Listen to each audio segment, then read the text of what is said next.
Hey everybody, John, Wade Boggs fan here. It is Sunday night, unfortunately, the winding down of another weekend and the start of another work week tomorrow. Before I get into today's video, I want to thank everyone for their comments on my previous video talking about YouTube and this wonderful card community that we're all a part of. Again, I appreciate all the comments because it was a different type of video for me. Up to this point, I've just been showing cards, so this was a little bit of a commentary or thought video. And again, I appreciate everyone taking a look at it and their comments. I've noticed other YouTubers now, content creators are mentioning very similar things in their thoughts and some comments, their content recently. So I think that just shows that everyone's looking out for each other and understands everyone's individual situation. So with that, today is Sunday. So again, doing another Sunday Funday video. And for those of you who have not checked these out, basically what I do is I choose a random year, then I go back to the Boggs catalog there behind me, grab a stack of cards from that year and show them off. So let's go generate the year here and randomize it and see what we get. And 2003. Okay, there should be some pretty good cards there that I could just grab and show off. I know I did a video, I think, of 2003 Leaf Fabric of the Game card. So I won't make sure I won't pick any of those, but there should be some pretty good ones I can choose from for 2003. So I'm going to turn the camera around, go grab a stack, and let's go take a look.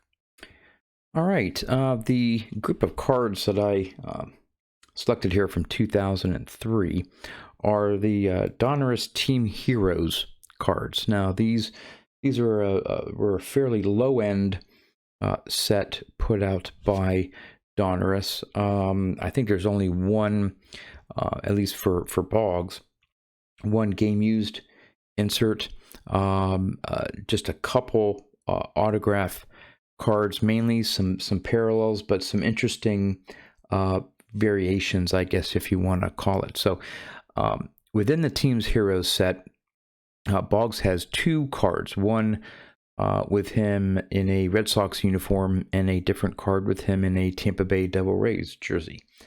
Not sure why they didn't include the Yankees or chose the Yankees instead of Tampa Bay, but at any rate, those were the two teams that Boggs is featured on. So here is the base Donruss Team Heroes. And fairly basic design. There's nothing flashy about Donruss Team Heroes. But there you have it. I think it was, I don't even know if they had special hobby boxes or whether this was mainly in retail. I'm not sure. But again, definitely not a high-end set, but an interesting one nonetheless. And here is him, the card for the Devil Rays. Again, similar back. Different statistics or information there, highlights from the Devil Rays years versus the Red Sox. Then the next one here, and this may be a little bit hard to see, but Donruss at the time, and I think this was for a few years, and 2003 was one of them, where they would do a lot of stamping, embossing at various card conventions and so on to distribute as part of some promotion or whatever. And this one here is in Atlantic City, I guess it was the National back in 2003. And it's the base card, but if you notice down there on the bottom, may be hard to see. I'll try not to get the glare. It says National, and then right below it, Atlantic City. And they did number these. out of 5 on the back. So I have the Red Sox version, and you can see it there as well. There's the National, Atlantic City, and I have the Devil Rays version as well, and both of them are numbered 3 out of 5. I can't remember whether I bought both of these at the same time from the same seller and had both, or just dumb luck, but both are 3 out of 5. Then we go to really the only autographs in the set. It's low serial number. They're out of 10. Here is the sticker autographs, but the stickers are fairly large, much larger. I don't want to say much larger, but larger than you see some of the more current sticker autographs, which maybe only go down to there. So it gave signers a little bit more room to sign, and this was out of 10. And then, of course, I have the Devil Rays out of 10 as well. Then, after the autographs there, now I don't have the Red Sox version, but another stamp. So this is from March of '03, Chicago collection. So I don't know if this had to do with a Chicago show in 2003 in March, maybe a spring show or something in Chicago. And again, this is out of 3 out of 5. This was stamped on the front, and there's no serial number on the back. They decided to do it on the front as part of the foil. So I am missing the Red Sox one.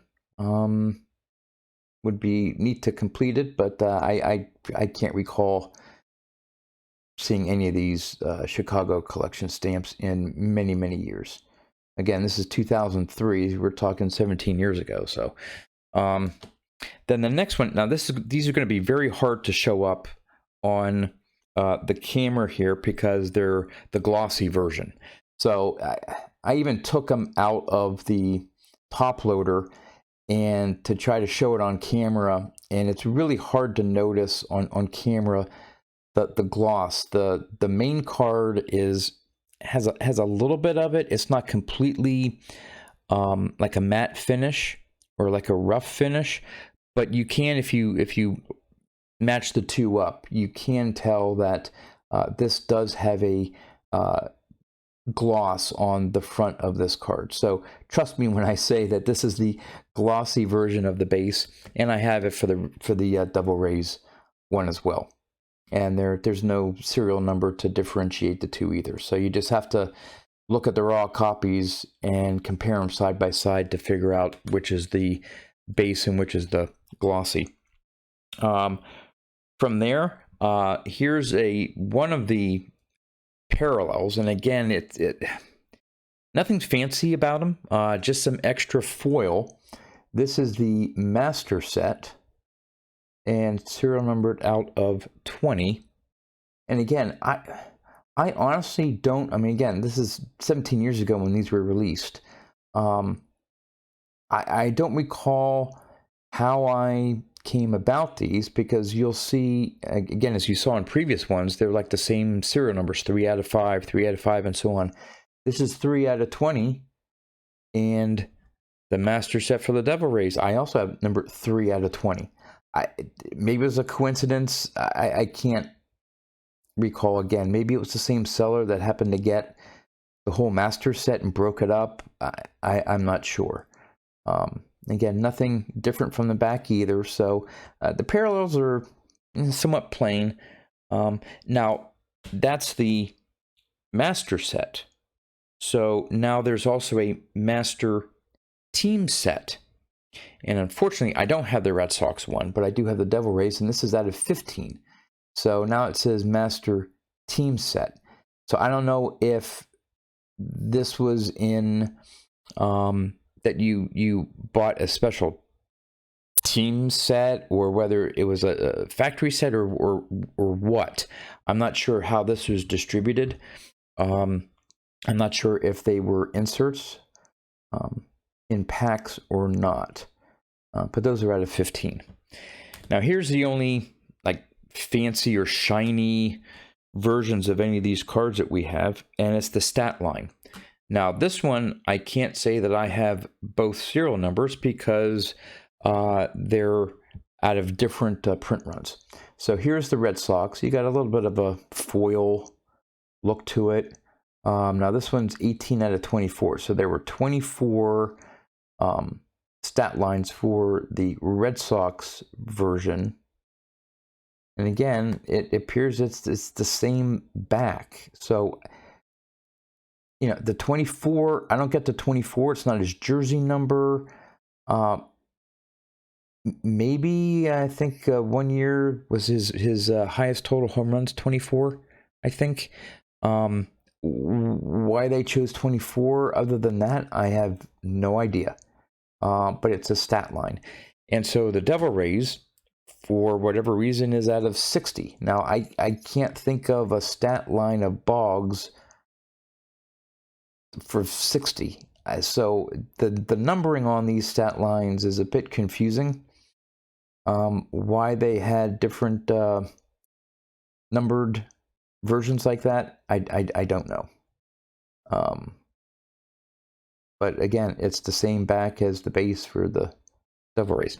And so the last card, really the only game used card, is Timeline Threads. And I believe these are serial numbered. I actually have, I don't know how I managed to do this. I have two of them, a rare duplicate. I'm just showing one off here. But now, what's interesting is, again, I've pointed this out on some of the older Boggs cards, the whole issue of game used versus player worn or event worn and all that stuff. They're claiming here an authentic 1990 game worn jersey. So they must have bought it from 1990 and threw it and put it in the 2003. But it's out of 90. And I'm not sure if you can read this. It says this is a photo of the actual jersey from which this swatch was taken. So, and Boggs batted .302 in 1990, his 9th consecutive 300 campaign with the Red Sox. So there you have it. My look at the maybe not so impressive Donruss Team Heroes set, but of course we'll end it there with the only autograph, and of course the one being the Red Sox there. Yeah, not the most exciting of sets, but of course as a player collector, many different parallels and versions, and there are some other stamps. You know, that one Chicago collection I'm missing. There's also a Hawaii Trade Conference. I think those may be one of one stamps. So they're definitely harder to come by. There's some samples out there, which I do not have. But and some other glossy versions, which again are really hard. If you don't know what you have, it may not be labeled right on eBay or whatever. You may just think it's a regular and not the glossy. So a little bit of difficult set to compile for a player collector. But at any rate, there you have it. Appreciate you stopping by and watching. And as always, thanks for watching.